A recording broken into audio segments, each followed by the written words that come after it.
Soon after the completion of his college course, his whole nature was kindled into one intense and passionate effervescence of romantic passion. His hour came, the hour that comes only once, his star rose in the horizon, that star that rises so often in vain, to be remembered only as a thing of dreams, and it rose for him in vain. To drop the figure, he saw and won the love of a high-minded and beautiful woman, in one of the northern states, and they were affianced. He returned south to make arrangements for their marriage, when, most unexpectedly, his letters were returned to him by mail, with a short note from her guardian, stating to him that ere this reached him the lady would be the wife of another. Stung to madness, he vainly hoped, as many another has done, to fling the whole thing from his heart by one desperate effort.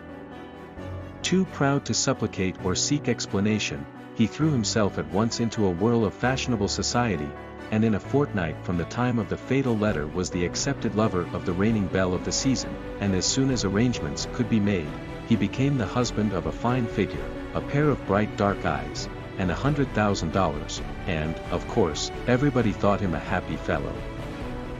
The married couple were enjoying their honeymoon, and entertaining a brilliant circle of friends in their splendid villa, near Lake Pontchartrain, when, one day, a letter was brought to him in that well-remembered writing. It was handed to him while he was in full tide of gay and successful conversation, in a whole room full of company. He turned deadly pale when he saw the writing, but still preserved his composure, and finished the playful warfare of badinage which he was at the moment carrying on with a lady opposite, and, a short time after, was missed from the circle. In his room alone, he opened and read the letter, now worse than idle and useless to be read. It was from her, giving a long account of a persecution to which she had been exposed by her guardian's family, to lead her to unite herself with their son, and she related how, for a long time, his letters had ceased to arrive, how she had written time and again, till she became weary and doubtful, how her health had failed under her anxieties, and how, at last, she had discovered the whole fraud which had been practiced on them both.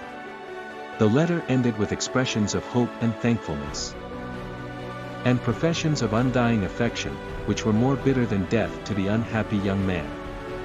He wrote to her immediately, "I have received yours, but too late. I believed all I heard. I was desperate. I am married, and all is over. Only forget, it is all that remains for either of us." And professions of undying affection, which were more bitter than death to the unhappy young man. He wrote to her immediately, "I have received yours, but too late. I believed all I heard. I was desperate. I am married, and all is over. Only forget, it is all that remains for either of us." Of course, in a novel, people's hearts break, and they die, and that is the end of it, and in a story this is very convenient. But in real life we do not die when all that makes life bright dies to us. When you get into a tight place and everything goes against you until it seems that you cannot hold on for a minute longer, never give up then, for that is just the place and time when the tide will turn. Of course, in a novel, people's hearts break, and they die, and that is the end of it, and in a story this is very convenient. But in real life we do not die when all that makes life bright dies to us. There is a most busy and important round of eating, drinking, dressing, walking, visiting, buying, selling, talking, reading, and all that makes up what is commonly called living, yet to be gone through. There are in this world blessed souls, whose sorrows all spring up into joys for others, whose earthly hopes, laid in the grave with many tears, are the seed from which spring healing flowers and balm for the desolate and the distressed. Once in an age God sends to some of us a friend who loves in us, not a false imagining, an unreal character, but looking through the rubbish of our imperfections, loves in us the divine ideal of our nature, loves, not the man that we are, but the angel that we may be. For how imperiously, how coolly, in disregard of all one's feelings, does the hard, cold, uninteresting course of daily realities move on. Still we must eat, and drink, and sleep, and wake again, still bargain, buy, sell, ask and answer questions, pursue, in short, 1,000 shadows, though all interest in them be over, the cold, mechanical habit of living remaining, after all vital interest in it has fled.